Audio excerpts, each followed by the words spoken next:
গল্প কাননের আজকের নিবেদন সৈয়দ ওয়ালিউল্লাহের লেখা নয়নচারা। নিয়মিত গল্প শুনতে আমাদের চ্যানেলটি সাবস্ক্রাইব করে আমাদের পাশে থাকবেন। ঘনায়মান কালো রাতে জনশূন্য প্রশস্ত রাস্তাটাকে ময়ূরাক্ষী নদী বলে কল্পনা করতে বেশ লাগে, কিন্তু মনের চরে যখন ঘুমের বন্যা আসে তখন মনে হয় ওটা সত্যিই ময়ূরাক্ষী। রাতের নিস্তব্ধতায় তার কালো স্রোত কলকল করে, দূরে আধারে ঢাকা তীর রেখা নজরে পড়ে একটু একটু। মধ্য জলে ভাসন্ত জেলে ডিঙিগুলোর বিন্দু বিন্দু লালচে আলো ঘন আধারেও সর্বংসহ আসার মতো মৃদু মৃদু জলে। তবে ঘুমের স্রোত সরে গেলে মনের চর শুষ্কতায় হাসে। ময়ূরাক্ষী? কোথায় ময়ূরাক্ষী? এখানে তো কেমন ঝাপসা গরম হাওয়া। যে হাওয়া নদীর বুক বেয়ে ভেসে আসে সে হাওয়া কি কখনো অত গরম হতে পারে? ফুটপাথে ওরা সব এলিয়ে পড়ে রয়েছে, ছড়ানো খড় যেন। কিন্তু দুপুরের দিকে লঙ্গরখানায় দুটি খেতে পেয়েছিল বলে তবু তাদের ঘুম এসেছে, মৃত্যুর মতো নিশার নিশ্চল ঘুম। তবে আমুর চোখে ঘুম নেই, শুধু কখনো কখনো কুয়াশা নামে তন্দ্রার, এবং যদি বা ঘুম এসে থাকে সে ঘুম মনে নয় দেহে। মন তার জেগে রয়েছে চেনা নদীর ধারে। মন তার জেগে রয়েছে চেনা নদীর ধারে, কখনো কল্পনায় কখনো নিশ্চিত বিশ্বাসে, এবং শুনছে তার অবিশ্রান্ত মৃদু কলর্ষণ। আর দূরে জেলে ডিঙিগুলোর পানে চেয়ে ভাবছে ভাবছে এরই মধ্যে হয়তো বা কোনো ডিঙির খোদল ভরে উঠেছে বড় বড় চকচকে মাছে, যে চকচকে মাছ আগামীকাল চকচকে পয়সা হয়ে ফিরে ভারী করে তুলবে জেলেদের ট্যাগ। আর হয়তোবা, কি হয়তোবা, কিন্তু ভূতনিটা বড় কাশে। খ খ খ খ খ খ, একবার শুরু হলে আর থামতে চায় না, কেবল কাশে আর কাশে। শুনে মনে হয় দম বন্ধ না হলে ও কাশি আর থামছে না। তবু থামে আশ্চর্যভাবে। তারপর সে হাঁপায়, কাশে, কখনো বা ঘুমের মধ্যে কেঁদে ওঠে, অথচ ঘুম লেগে থাকে জোকের মতো। ভূতনির ভাই ভূত কাশে না বটে, তবে তার গলায় কেমন ঘর ঘর আওয়াজ হয় একটানা, যেন ঘুমের গাড়িতে চেপে স্বপ্ন চাকায় শব্দ তুলে সে কোথায় যেন চলেছে। চলেছে তো চলেছেই। তাছাড়া সব শান্ত, নিরাপত্তা পাখা গুটিয়ে নিশ্চল হয়ে রয়েছে। আর জমাট বাঁধা ঘনায়মান কালো রাত্রি পর্বতের মতো দীর্ঘ, বৃহৎ ও দুর্লঙ্ঘ। ভূতনিটা এবার জোর আওয়াজে কেসে উঠল বলে আমর মনের কুয়াশা কাটল। সে ভরা চোখে তাকালো ওপরের পানে, তারার পানে, এবং অকস্মাৎ অবাক হয়ে ভাবল ওই তারাগুলি কি সে বাড়ি থেকে চেয়ে চেয়ে দেখত। কিন্তু সে তারাগুলোর নিচে ছিল ঢালা মাঠ, ভাঙা মাটি, ঘাস, শস্য আর ময়ূরাক্ষী। আর এ তারাগুলোর নিচে খাদ্য নেই, দয়া মায়া নেই, রয়েছে শুধু হিংসা, বিদ্বেষ, নিষ্ঠুরতা, অসহ্য বৈরিতা। কিন্তু তবু ওরা তারা, তাদের ভালো লাগে। আর তাদের পানে চাইলে কি যেন হঠাৎ সমস্ত কিছু ছাপিয়ে বিপুল বাহু মেলে আসে আসে। কিন্তু যা এসেছিল মুহূর্তে তা সব শূন্য, রিক্ত করে দিয়ে গেল। কিচ্ছু নেই, শুধু ঘুম নেই। কিন্তু তাই যেন কোথায় যেতে ইচ্ছে করছে। নদীর জোয়ার না ভাটা? মনে হচ্ছে ভাটা। এবং এ ভাটাতে ভেসে যাবার প্রবল ইচ্ছে হচ্ছে তার। সে ভেসে যাবে যাবে, প্রশস্ত নদী তাকে নিয়ে যাবে ভাসিয়ে দূরে, বহু দূরে। কোথায় গো? যেখানে শান্তি সেইখানে। কিন্তু সেই শান্তি কি বিস্তৃত বালুচরের শান্তি? তবে এখানে মানুষের পায়ের আওয়াজ হয়, আর এখানে শহর। মন্থর গতিতে চলা একজোড়া পায়ের আওয়াজ ঘুরে আসছে গলি দিয়ে, এবং নদীর মতো প্রশস্ত এ রাস্তায় সে যখন তখন আমু বিস্মিত হয়ে দেখল যে লোকটির মধ্যে শয়তানের চোখ জ্বলছে। আর সে চোখ হীনতায় ক্ষুদ্রতম এবং ক্রোধে রক্তবর্ণ।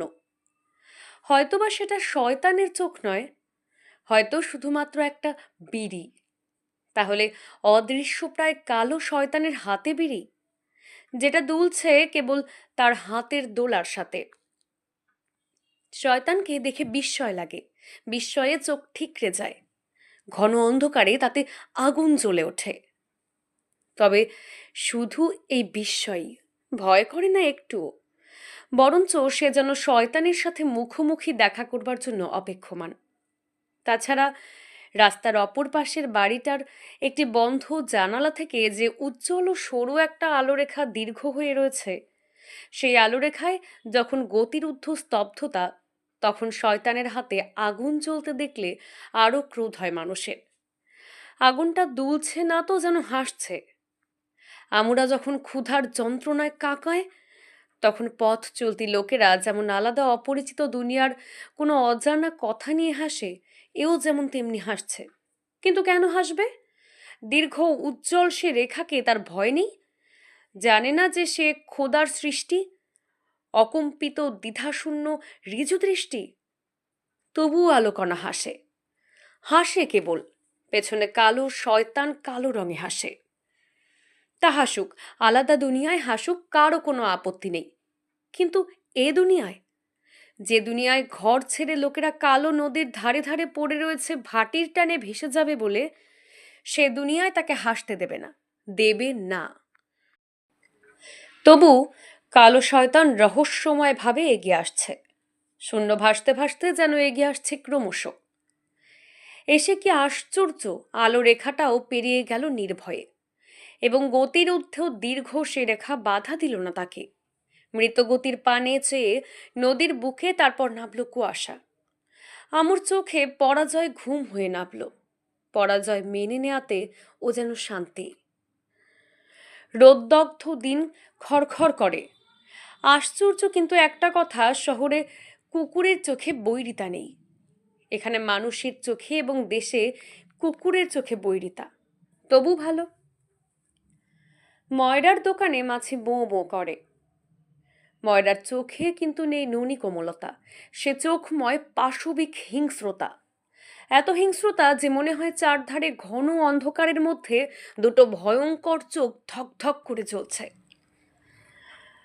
ওধারে একটা দোকানে যে ককারি কলা ঝুলছে, সেদিক পানে চেয়ে তবু চোখ চুরায়। ওগুলো কলা নয় তো, যেন হলুদ রঙের স্বপ্ন ঝুলছে। ঝুলছে দেখে ভয় করে, নিচে কাদায় ছিঁড়ে পড়বে কি হঠাৎ। তবু শঙ্কা ছাপিয়ে আমুর মন ঊর্ধ্বপানে মুখ করে কেঁদে ওঠে। কোথায় গো, কোথায় গো নয়নচারা গা? লাল পেড়ে শাড়ি ঝলকাচ্ছে, রক্ত ছুটছে, যেমন করিম মিয়ার মুখ দিয়ে সেদিন ফিনকি দিয়ে ছুটছিল রক্ত। তবে মেয়েটার গলার নিচেটা সাদা, এত সাদা যে মনটা হঠাৎ স্নেহের ছায়ায় ছুটে গিয়ে উপুর হয়ে পড়বার জন্য খাঁ খাঁ করে ওঠে। মেয়েটি হঠাৎ দুটি পয়সা দিয়ে চলে গেল রক্ত ঝলকিয়ে। কিন্তু একটা কথা, ও কি ভেবেছে যে তার মাথার সাজানো চুল তারই? আমুকে জানে না আসলে ও চুল কার।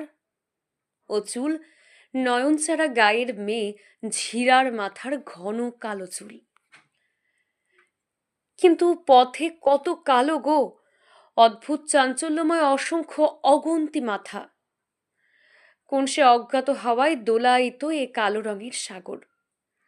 কেমন সে দেখেছে শুধু ধান খেতে। হাওয়ায় দোলানো ধানের ক্ষেতের সাথে এর তুলনা করা চলে, তবু তাতে আর এতে কত তফাত।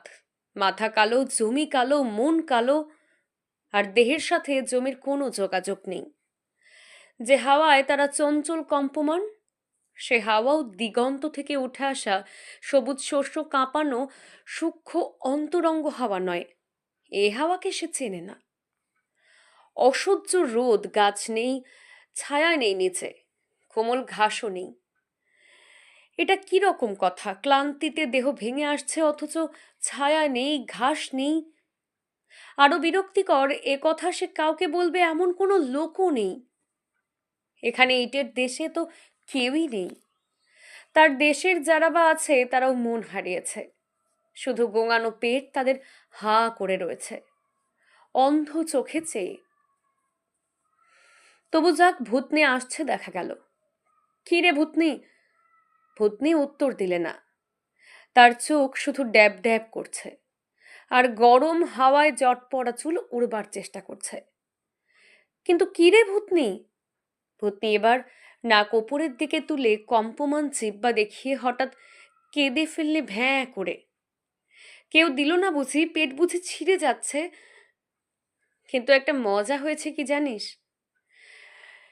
কোত্থেকে একটা মেয়ে রক্ত ছিটাতে ছিটাতে এসে আমাকে 2 পয়সা দিয়ে চলে গেল। তার মাথায় আমাদের সেই ছিঁড়ার মাথার চুল, তেমনি ঘন তেমনি কালো, আর গলার নিচটা, ভূতনির গলার তলে ময়লা শুকনো কাদার মতো লেগে রয়েছে। থাক সে কথা, কিন্তু তুই কাঁদছিস ভূতনি? ভূতনি, ওরে ভূতনি! কি একটা বলে ফেলে ভূতনি চোখ মুখ লাল করে কাশতে কাশতে শুরু করলো। তার ভাই ভূত মারা গেছে। কোনো নতুন কথা নয়, পুরনো কথায় শুধু আবার বলা হলো। সে মরেছে, ও মরেছে। কে মরেছে বা কে মরছে সেটা কোনো প্রশ্ন নয়। আর মরছে মরেছে কথা দুরঙা দানায় গাঁথা মালা, অথবা রাস্তার দুধারের সারি সারি বাড়ি, যে বাড়িগুলো অদ্ভুতভাবে অচেনা অপরিচিত, মনে হয় নেই অথচ কেমন আলগোছে অবশ্য রয়েছে। ভূতনির কান্না কাশির মধ্যে হারিয়ে গেল। কাশি থামলে ভূতনি হঠাৎ বললে, পয়সা? তার পয়সার কথাই যেন শুধোচ্ছে। হ্যাঁ, 2 পয়সা আমুর কাছে আছে বটে, কিন্তু আমু তা দেবে কেন? ভূতনির চোখ কান্নায় প্যাক প্যাক করছে, আর কিছু কিছু জ্বলছে। কিন্তু আমু কেন দেবে? ভূতনি আরো কাঁদলো, আগের চেয়ে এবার আরো তীব্রভাবে। তাই দেখে আমার চোখ জ্বলে উঠল। চোখ যখন জ্বলে উঠল তখন দেহ জ্বলতে আর কতক্ষণ, একটা বিদ্রোহ, একটা ক্ষুরধার অভিমান ধাঁধা করে জ্বলে উঠল সারা দেহময়। তাতে তবু কেমন যেন একটা প্রতিহিংসার উজ্জ্বলন্ত উপশম। সন্ধে হয়ে উঠছে। বহু অচেনা পথ ঘুরে ঘুরে আমু জানলে যে ও পথগুলো পরের জন্য, তার জন্য নয়। রূপকথার দানবের মতো শহরের মানুষরা সায়ন্তন ঘরাভিমুখ চাঞ্চল্যে থরথর করে কাঁপছে। কোন সে গুহায় ফিরে যাবার জন্যে তাদের এ উদগ্র ব্যস্ততা? সে গুহা কি ক্ষুধার? এবং সে গুহায় কি স্তূপীকৃত হয়ে রয়েছে মাংসের টিলা, ভাতের পাহাড়, মাছের স্তূপ? কত বৃহৎ সে গুহা! অচেনা আকাশের তলে অচেনা সন্ধ্যায় আমার অন্তরে এক অচেনা মন ধীরে ধীরে কথা কয়ে উঠছে। ক্ষীণতার আওয়াজ। তবু মনে হয় গুহার পানে প্রবাহিত এ বিপুল জলস্রোতকে ঝাঁপিয়ে উঠছে তা। কি কইছে সে? অস্পষ্টতার কথা, অথচ সে অস্পষ্টতা অতি উগ্র। মানুষের ভাষা নয়, জন্তুর হিংস্র আর্তনাদ। কি? এ সন্ধ্যা না হয় অচেনা সন্ধ্যা হলো, রূপকথার সন্ধ্যা। ও তো সন্ধ্যা, কিন্তু তবু সন্ধ্যা। আর এ সন্ধ্যায় তুমি আমাকে নির্মমভাবে কণ্টকাকীর্ণ প্রান্তরে দাঁড় করিয়ে রেখেছ। কে তুমি? তুমি কে? জানো, সারা আকাশ আমি বিষাক্ত রুক্ষ জিহ্বা দিয়ে চাটবো, চেটে চেটে তেমনি নির্মমভাবে রক্ত ঝরাবো সে আকাশ দিয়ে। কে তুমি? তুমি কে? আমার সমস্ত মন স্তব্ধ এবং নুয়ে রয়েছে অনুতপ্ত অপরাধীর মতো। সে ক্ষমা চায়, শক্তিশালীর কাছে সে ক্ষমা চায়। যেহেতু শক্তিশালীর অন্যায় ন্যায়, সে ন্যায়ের প্রতি অন্যায় করা গুরুতর পাপ। সে পাপ করেছে, তাই সে ক্ষমা চায়। 2টি ভাত দিয়ে শক্তিশালী তাকে ক্ষমা করুক। চারধারে তো রাত্রির ঘন অন্ধকার। শক্তিশালীর ক্ষমা করার কথা জানবে না কেউ, শুনবে না কেউ। ওধারে কুকুরে কুকুরে কামড়া কামড়ে লেগেছে। মনের এ পবিত্র সান্ত্বনায় সে কোলাহলের তীক্ষ্ণ আওয়াজ অসহনীয় বলে মনে হলো। হঠাৎ আমু দূর দূর বলে চেঁচিয়ে উঠল। তারপর জানলো যে ওরা মানুষ, কুকুর নয়, অথবা ভেতরে কুকুর বাইরে কুকুর নয়। কিন্তু আমু যে মানুষ, ভেতরে বাইরে মানুষ। সে মাপ চায়। কিছুক্ষণ পর সে হঠাৎ উঠে পড়ল। তারপর অদ্ভুত দৃষ্টিতে কিসের সন্ধানে যেন তাকালো রাস্তার ক্ষীণ আলো এবং দুপাশের স্বপ্নালোকিত জানালাগুলোর পাশে। একতলা, দোতলা, তেতলা, আরো উঁচুতে স্বপ্নালোকিত জানালা ধরা ছোঁয়ার বাইরে। তুমি কি ওখানে থাকো? তারপর কখন মাথায় ধোঁয়া উঠতে লাগলো এবং কথাগুলো মাথায় ধোঁয়া হয়ে উঠছে। উদরের অসহ্য তাপে জমাট কথাগুলো ধোঁয়া হয়ে বাষ্প হয়ে উড়ে যাচ্ছে, আর গলাটা যেন সুরঙ্গ। আমু শুনতে পারছে বেশ যে কেমন একটি অতি ক্ষীণ আওয়াজ সে গভীর এবং ফাঁকা সুরঙ্গ বেয়ে পেঁচিয়ে পেঁচিয়ে উঠে আসছে ওপরের পানে। এবং অবশেষে বাইরে যখন মুক্তি পেল তখন তার আঘাতে অন্ধকারে ঢেউ জাগল। ঢেউগুলো দুধারের খোলা চোখে ঘুমন্ত বাড়িগুলোর গায়ে ধাক্কা খেয়ে ফিরে এলো তার কানে। মাগো, চারটি খেতে দাও। এই পথ, ওই পথ, এখানে পথের শেষ নেই। এখানে ঘরে পৌঁছানো যায় না। ঘর দেখা গেলেও কিছুতেও পৌঁছানো যাবে না ওখানে। ময়রার দোকানে আলো জ্বলে, কারা খেতে আসে, কারা খায়, আর পয়সা ঝনঝন করে। কিন্তু এধারে কাজ, কাচের এপাশে মাছি, আর পথ, আর আমু। তবু দাঁড়িয়ে থাকতে ইচ্ছে করে, কিন্তু ভেতর থেকে কে একটি লোক বাজের মতো খাই খাই করে তেড়ে এলো। আরে, লোকটি অন্ধ নাকি? মনে মনে আমু হঠাৎ হাসলো একচোট। অন্ধ না হলে অমন করবে কেন? দেখতে পেত না যে সে মানুষ? পথে নেমে আমু ভাবলে একবার সে শুনেছিল শহরের লোকেরা অন্ধ হলে নাকি শোভার জন্য নকল চোখ পরে। দোকানের লোকটি অন্ধই, আসলে তার চোখে সে নকল চোখ। কিছু একটা আওয়াজ শুনে হয়তো ভেবেছে বাইরে কুকুর, তাই তেড়ে উঠেছিল অমন করে। কিন্তু সে কথা থাক, আশ্চর্য হতে হয় কাণ্ড দেখে। নকল চোখ আর আসল চোখে তফাৎ নেই কিছু। তারপর মাথায় আবার ধোঁয়া উঠতে লাগলো। ময়ূরাক্ষীর তীরে কুয়াশা নেমেছে। স্তব্ধ দুপুর, শান্ত নদী, দূরে একটি নৌকায় খরতাল ঝনঝন করছে, আর এধারে শ্মশান ঘাটে মৃতদেহ পুড়ছে। ভয় নেই, মৃত্যু কোথায়? মৃত্যুকে সে পেরিয়ে এসেছে, আর অলিগলি দিয়ে ঘুরে মৃত্যুহীনতার উন্মুক্ত সদর রাস্তায় সে এসে পড়েছে। কড়া একটা গন্ধ নাকে লাগছে। কি কোলাহল, লোকেরা আসছে যাচ্ছে। হোটেল দাঁড়াবে কি এখানে? দাঁড়ালেও দাঁড়াতে পারে, তবে নকল চোখ পড়া কোনো অন্ধ তো নেই এখানে। আওয়াজ পেয়ে তেড়ে আসবে না তো খাই খাই করে? কিন্তু গন্ধটা চমৎকার। তারপর বৈশাখ মাসে শূন্য আকাশ হঠাৎ যেমন মেঘে ছেয়ে যায়, তেমনি দেখতে না দেখতে একটা ভীষণ কালো ক্রোধে তার ভেতরটা করাল হয়ে উঠল, আর কাঁপতে থাকলো থরথর করে। সিঁড়ির ধারে একটা প্রতিবাদী ভঙ্গিতে সে রইল দাঁড়িয়ে। অবশেষে ভেতর থেকে কে চেঁচিয়ে উঠল। আরেকজন দ্রুত পায়ে এলো এগিয়ে, এসে হীন ভাষায় কর্কশ গলায় তাকে গালাগাল দিয়ে উঠল। এই জন্যই আমু প্রস্তুত হয়েছিল। হঠাৎ সে ক্ষিপ্তের মতো ঝাঁপিয়ে পড়ল তার ওপর, এবং তারপর চকিতে ঘটিত বহু ঝড়ঝাপটার পর দেহে অসহ্য বেদনা নিয়ে আবার যখন সে পথ ধরল, তখন হঠাৎ কেমন হয়ে একবার ভাবলে, যে লোকটা তাড়া করে এসেছিল সেও যদি ময়রার দোকানের লোকটার মতো অন্ধ হয়ে থাকে। হয়তো সেও অন্ধ, তারও নকল চোখ। শহরে এত এত লোক কি অন্ধ? বিচিত্র জায়গা এ শহর। চাঞ্চল্যকর ঘটনাটির পর উত্তেজিত মাথা ঠান্ডা হতে সময় নিল, এবং সে উত্তেজনার মধ্যে কোন রাস্তা হতে কোন রাস্তায় ঘুরে ঘুরে হঠাৎ সে এক সময় থমকে দাঁড়ালো।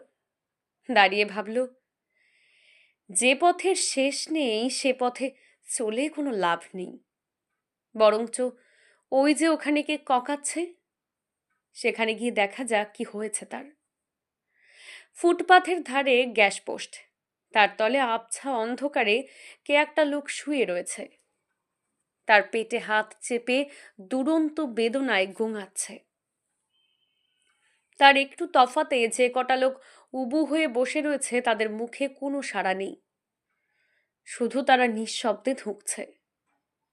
আমু কয়েক মুহূর্ত স্তব্ধ হয়ে দাঁড়িয়ে রইল। তারপর আপন মনে থমকে ভাবল, ওদের সঙ্গে তার চেনা নেই, ওদের বেদনার সঙ্গে তার পরিচয় নেই। সে কেন যাবে তাদের কাছে? যাবে না। তারপর কেমন একটা চাপা ভয়ে সে যেন ভাঙা পা নিয়ে পালিয়ে চলল। কি যে সে ভয়, সে কথা স্পষ্ট করে বলতে পারবে না, এবং সে কথা জানবারও কোনো তাগিদ নেই। শুধু যে কেমন একটা ভয় কালো ছায়াচ্ছন্ন করে তুলেছে তার সারা অন্তর, সে ভয় হতে মুক্তি পাবার জন্যে সে পালিয়ে যাবে সেই রাস্তা দিয়েই, যে রাস্তার কোনো শেষ নেই। যে ছায়া ঘনিয়েছে মনে তারও কি শেষ নেই? আর সে ছায়া কি মৃত্যুর? অনেকক্ষণ পর তার খেয়াল হলো যে একটা বদ্ধ দরজার সামনে দাঁড়িয়ে রয়েছে সে, আর তার গলার সুড়ঙ্গ দিয়ে একটা আর্তনাদ বেয়ে বেয়ে উঠছে ওপরের পানে। এবং যখন সে আর্তনাদ শূন্যতায় মুক্তি পেল, রাত্রির বিপুল অন্ধকারে মুক্তি পেল, অত্যন্ত বীভৎস ও ভয়ঙ্কর শোনাল তা। এ কি তার গলা, তার আর্তনাদ? সে কি উন্মাদ হয়ে উঠেছে?